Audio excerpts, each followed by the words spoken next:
एक बार अकबर गहन सोच में थे। ऐसा लग रहा था परेशान हैं। तब एक दरबारी ने उनसे उनकी परेशानी का कारण पूछा। तब अकबर ने बताया उनके बेटे सलीम को अंगूठा चूसने की एक गंभीर गलत आदत पड़ गई है। जैसे जैसे वो बड़े होते जा रहे हैं, इस आदत की वजह से हम सभी परेशान हैं। लेकिन शहजादे ज़िद्दी हैं और किसी की नहीं सुनते। तब उस दरबारी ने अकबर को एक संत के विषय में बताया।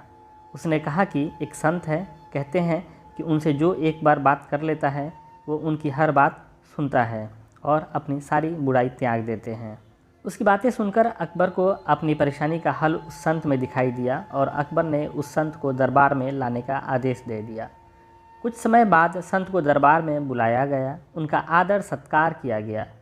तब संत ने लाने का कारण पूछा। अकबर ने उन्हें सलीम की अंगूठा चूसने की आदत के बारे में बताया और कुछ उपाय करने को कहा।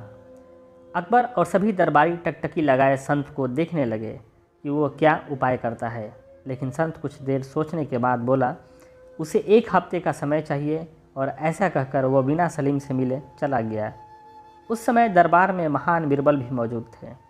1 हफ्ते के बाद संत आया और उसने सबसे पहले सलीम को बुलाया और उससे बहुत देर बातें की और उन्हें खेल खेल में यह सिखाया कि अंगूठा चूसना सेहत के लिए हानिकारक है, इसलिए इन्हें ऐसा नहीं करना चाहिए। और सलीम को बात समझ आ गई और उन्होंने सबके बीच कभी अंगूठा ना चूसने की कसम खाई।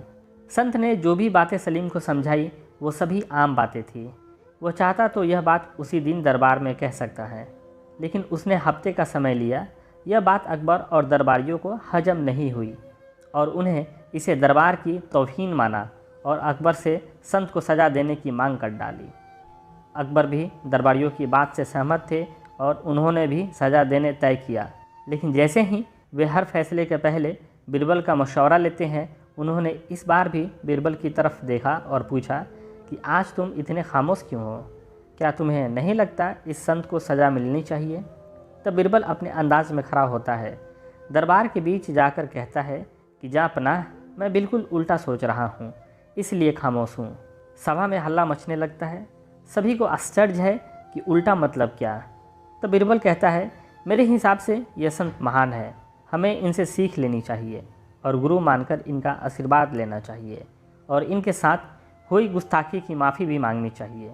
यह सुनकर सभी को गुस्सा आ जाता है और दरबार में कोहराम मच जाता है।